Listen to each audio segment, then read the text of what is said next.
السلام عليكم ورحمة الله وبركاته. أسعد ديتا مركو ورث مقال كلاج نوصار channel كذا كوع سبتاي سبسكرايب نوصار أدي يوم هسنتاي كسر دوادا مقال كنا عسب كسر دوادا شيء كذي لبيتونات هور كنوع هاد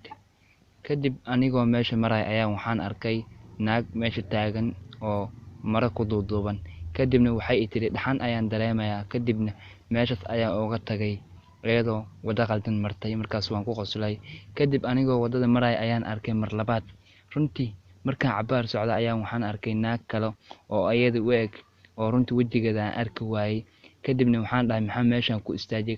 kadibna waxay tiri sii soco anigoo zaid u baqaayo runtii oo cabsi dareemayo oo saaxiibkay xulay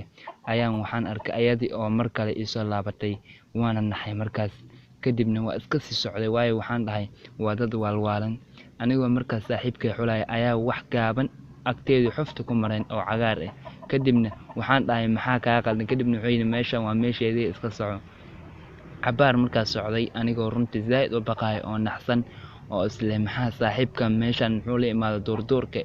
kadibna cabaar aan socdo ayaan waxaan dhahay inikana inta ay taagantiin dad kale ayaa soo dhaafay kadibna way igu qosqosleen runtii aad ayaa aniga u baqay markaan arkay nimankan cidiyahoodii kadib anigoo saaxiibkay leh waa ku qaylin doontaa oo arinta ayaa u sheegi doontaa ayaa waxaan arkay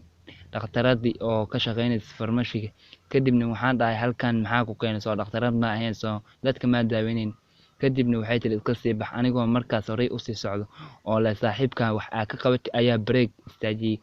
break ayaan qabtay waxaan arkay saaxiibkay arin la yaab leh ayaan arkay saaxiibkay oo meesha taagan runtii waxaan arkay asagoo boor ka kacay oo meesha wax ka qorqoray boorso ayuu watay runtii waxaa dhahay boorsadan iyo waxaan maxay tahay boorsada ruuxaanta ayuu watay kadibna aniga waan naxsanay su'aal ayaan weydiiyay waxaan dhahay maxaa meeshan ku keenay ruuxaanta iyo balaayada ay ka buuxaan soo meel fiican ma ahayn inay igu ballamis dhowrkan maalin waa lagu waayay runtii kadibna wuxuu yiri aniga waan dhintay ruuxaan ayaan noqday yiri